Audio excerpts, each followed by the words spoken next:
Good evening, everybody. I just thought I would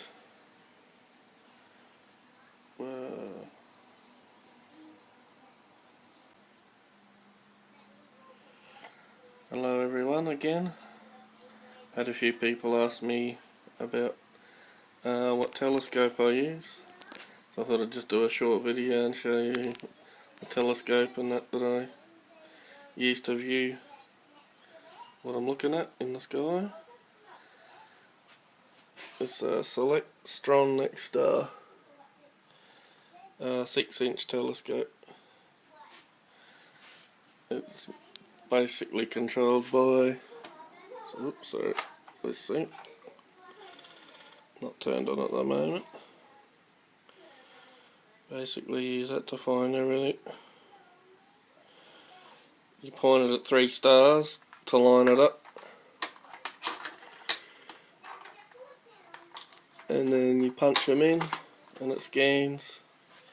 Once they're locked in, it'll find anything in the sky from where you are, as long as you've got the time and the location right. Down here, this is the power pack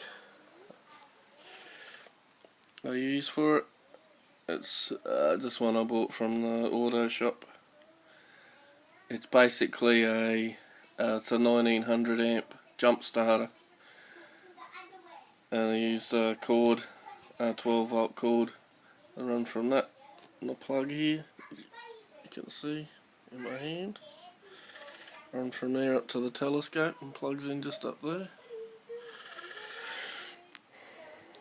So this thing, when it's fully charged, it'll run the telescope all night basically, with no interruptions. And can also use it for starting the car as well, or trucks or anything like that, so it's pretty good. This is the eyepiece. It's just the one I use for finding planets. It's 25mm. Can't see it on that 25mm eyepiece. Put that back in there. Now this big one, this is the one that I use once I've found what I'm looking for. This is the big one.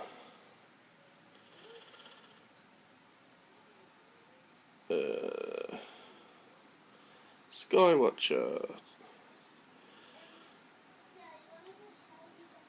-5mm. I'm not too sure what that means.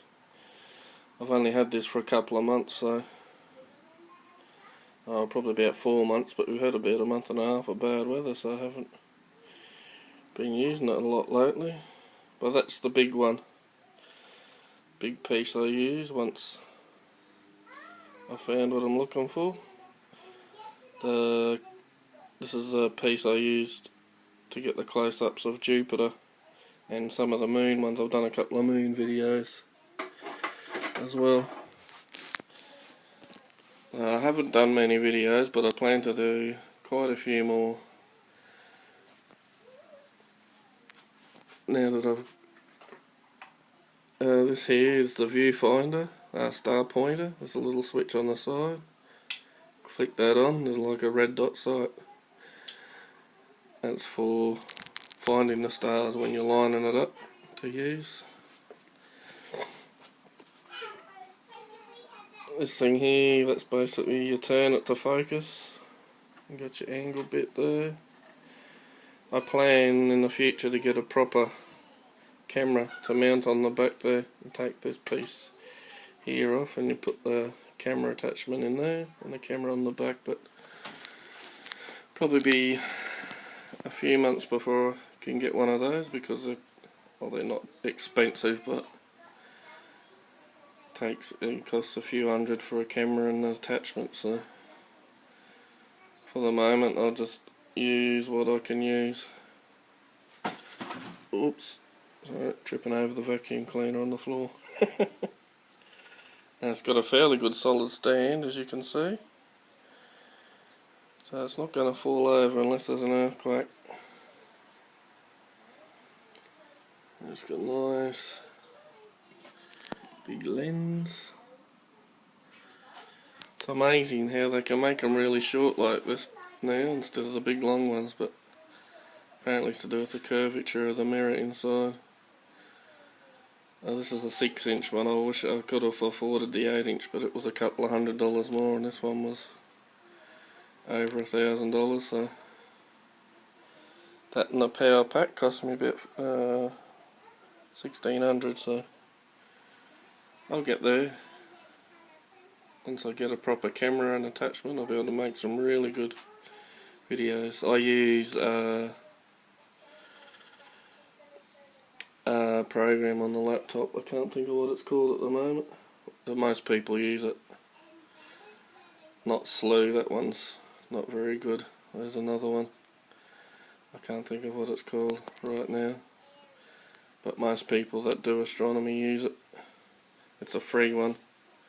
It gives you everything, shows you everything in the sky, current and satellite orbits, stuff like that. So if you see something and you're not sure what it is, you just punch in satellite viewage and it'll show you what satellites are in the sky where you're looking. I've been able to capture the ISS a couple of times, man. That looked pretty cool. Hopefully I can, on a night when it's really clear, no clouds in the way, I can get some footage of the ISS. That will look really good. Some of the satellites, they move so damn quick, it's hard to track them with them. Because once you find it, you've got to manually press these buttons here, and everything is reversed. So up is down, and down is up, right is left, and left is right. So it's, it's very confusing when you're trying to manually track something that's moving that quick. I've yet to see anything out of the ordinary, so I haven't seen anything flying around that's, I don't know what it is yet. But you never know, one day I might catch something unusual. You'll be sure that I'll post it on YouTube if I do. I'm not in this to make money or anything, so I just like to show people what's out there for those who take the time to stop and look up, those that are interested in what's out there but don't have a good telescope to view. I'm more than happy to do it for them. I don't care about views or anything like that. If I get one view, that's great. If I get 100, oh well.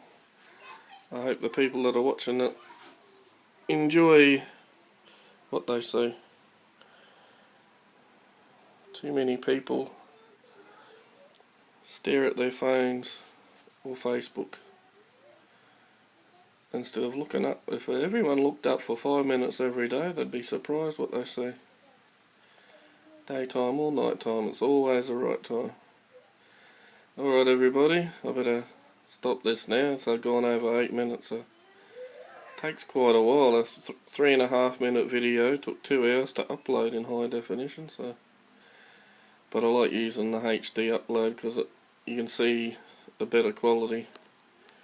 You can actually see properly what I'm looking at. Lower grade uploads, it makes it too grainy, so I like to do everything in high definition. Alright ladies and gentlemen, I'll say good evening and goodbye from East Coast Australia.